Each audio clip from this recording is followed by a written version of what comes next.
అందరికీ నమస్కారం. నా పేరు హేమచంద్ర, కమతంపల్లి గ్రామం, భీమగానపల్లి పంచాయతీ, భీమగానపల్లి ఎక్స్ఎంపీటీసీ, చిత్తూరు జిల్లా వడ్డేరు సంఘం అధ్యక్షుడిని. నేను 2019 సంవత్సరంలో డారంగల వెంకటరమణ, రత్నమ్మ, నవీను, పవిత్రమ్మ వీళ్ళ దగ్గర నుంచి 2019లో 3685 డాక్యుమెంట్ ప్రకారం ఈ భూమిని కొనుగోలు చేయడం జరిగింది. ఈ భూమిని కొనుగోలు చేసిన తర్వాత బైపాస్ రోడ్డు బాలయ్యకుంటలో పోయింది. బాలయ్యకుంట బైపాస్ రోడ్డు పోయినప్పుడు నాకు అమ్మిన వ్యక్తులు డారంగల రత్నమ్మ, వెంకటరమణ వాళ్ళు సుమారుగా ఇక్కడ నుండి బైపాస్కి పోయిన 100 అడుగుల వరకు సాగు చేస్తూ ఉన్నారు. అప్పుడు వాళ్ళ కాంపోజిషన్ అడిగితే, మీకు సెటిల్మెంట్ వరకు మీరు ఉండండి, మీ సెటిల్మెంట్ రాయి వరకు బైపాస్ వేస్తాము, ఇంకొక లైర్ కూడా ఇంకోసారి కూడా వస్తుంది, ఇప్పటి వరకు మీకు దీనికి ఏమి మేము కాంపోజిషన్ వేయలేము, మీ సెటిల్మెంట్ వరకు మీరు చేసుకోండి అని చెప్పన్నారు. అప్పుడు మేము కాంపోజిషన్ కూడా ఏం ఆహించలేదు. ఎందుకంటే బైపాస్ రోడ్డుకి అడ్డపడకూడదు, బైపాస్ రోడ్డు అయితే 10 మంది సౌకర్యంగా ఉంటుంది చెప్పిన ఉద్దేశంతో ఆలోచించాము. ఈ బైపాస్ రోడ్డు ఆటి వరకు అయితే పోయిందో సుమారుగా 200 అడుగులకు పైగా ఈ బైపాస్ రోడ్డు ఉంది. 70 అడుగుల రోడ్డు వేసినారు, ఇంకా 130 అడుగులకు పైగా ఇంకా ఖాళీ స్థలం ఉంది. ఆ ఖాళీ స్థలంలో నా సైట్లోకి నేను రోడ్డు వేసుకున్నాను. ఎవరి భూమిలోకి నేను పోలేదు.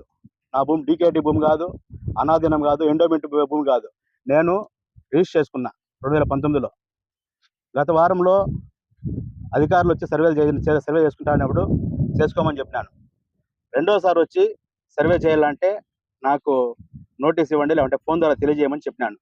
ఈరోజు ఎటువంటి సమాచారం లేకుండా, నాకు ఎవరు కూడా సర్వే చేస్తానని చెప్పకుండా 372/4 సర్వే నెంబరు, ఈ సర్వే నెంబర్లో వచ్చి అక్రమంగా దౌర్జన్యంగా అన్యాయంగా ఈ విధంగా నేను కాంపౌండ్ వేసుకుంటే కాంపౌండ్ అంతా కూడా దొబ్బేసి ఈ మట్టి అంతా కూడా సుమారుగా ఒక 2 మీటర్ల లోతు లోడేసి నేను ఎట్లా పోవాలి ఆ సైట్లకి?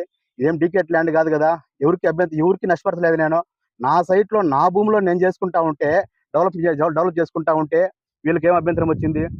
మొన్న రెండు రోజుల క్రితము మాజీ ఎంపీటీసీ గంగులప్ప నా పైన 2014లో ఎంపీటీసీగా పోటీ చేసి ఓడిపోయిన వ్యక్తి. ఆ రోజు నుండి ఈ రోజు కూడా అతను పగబట్టి ఉన్నాడు. ఈ రోజు ఈ విధంగా పగ తీర్చుకోవడానికి నా పైన ఈ విధంగా కొంతమంది దుండగులను వేసుకొని వచ్చి అన్యాయంగా అక్రమంగా ఈ విధంగా కాంపౌండ్ దుబ్బేసి టన్స్ తీసేసి సైట్కి విలువ లేకుండా చేయాలని చెప్పని చూస్తూ ఉన్నారు. ఈ అన్యాయాన్ని అరికట్టాలా, ఈ దౌర్జన్యం అలాగే అరికట్టాలా. ఇట్లా అన్యాయం జరుగుతా ఈ విధంగా డెవలప్ చేసిన సైట్లు పాడు చేస్తూ వస్తే రియల్ ఎస్టేట్ వ్యాపారస్తులతో కూడా ఇప్పుడే పొంగనూరులో వ్యాపారం చేయాలంటే భయపడుతూ ఉన్నారు. ఎవరు కూడా ఒక గుంట కొనాలన్నా, ఏదన్నా కొంత ఇంటికి సైట్ కొనుక్కోవాలంటే కూడా భయపడే పరిస్థితి. ఎందుకంటే గత కొద్ది రోజుల ముందు ఈ సైట్లంతా కూడా దొబ్బిన పరిస్థితి మనం చూస్తూ ఉన్నాం పేపర్లలో అంతా. ఈ విధంగా ఇది కసి సాధింపు, పూర్తిగా ఇది మంచిది కాదు. న్యాయంగా ఉండండా. ఎందుకంటే నేను ఎవరి సొత్తులకన్నా వచ్చుంటే మీరు రాండి, డాక్యుమెంట్ ఎత్తుకోరండి, మా సొత్తులోకి వచ్చినావు, మా భూమిలోకి వచ్చినావు అని చెప్పి నిలదీస్తే నేను నిలబడతాను. ఎందుకంటే గవర్నమెంట్ అధికారులు లేకుండా, ఈరోజు విఆర్ఓ లేకుండా, ఎంఆర్ఓ లేకుండా, సర్వేర్లు లేకుండా ఈ విధంగా అన్యాయంగా చేయడం చాలా దురదృష్టకరము. ఎందుకంటే నీచమైన పరిస్థితి ఇంకోటి లేదు. ఇది మంచిది కాదు. ఏమన్నా ఉంటే వ్యక్తులుగా నన్ను సాధించాలి తప్ప నా ఆస్తుల పైన ప్రైవేట్ ఆస్తి, సెటిల్మెంట్ ఆస్తి అంటే మీరంతా భూములు అమ్ముకొని తిని తాగేసినారు, మేము కూడా అమ్ముకోవాలన్నా? ఈ విధంగా మీరు చేస్తే మిమ్మల్ని బతిమారుకుంటా వచ్చి మేము మిమ్మల్ని రూపాయి 10 రూపాయలకి ఇచ్చేయాలని చెప్పి పని చేస్తూ ఉండారా? ఇట్లా చేయదని నేను బతిమాలితే నన్ను డబ్బులు డిమాండ్ చేస్తారా? ఇది చేయడం మీద చాలా అన్యాయము. ఇది కరెక్ట్ కాదు, ఇది మంచి పద్ధతి కాదు. ఎందుకంటే రియల్ ఎస్టేట్ వ్యాపారం జరగాలన్నా, 10 మంది బాగుండాలన్నా మీ వల్ల అయితే మంచి చేయాలి కానీ చెడ చేయదండి ఎవరికి కానీ. నేనైతే నా వరకు ఎవరిని చెడ్డ చేసే వ్యక్తిని కాదు. ఈ విధంగా నన్ను టచ్ చేయడం వల్ల నాకు చాలా బాధ. ఇది మంచి పద్ధతి కాదని తెలియజేస్తున్నాను. నాకు న్యాయం చేయాలి అధికారులు. ఎంఆర్ఓ గారు రండి, ఎంఆర్ఓ గారు రండి, అధికారులు రండి, కొలండి.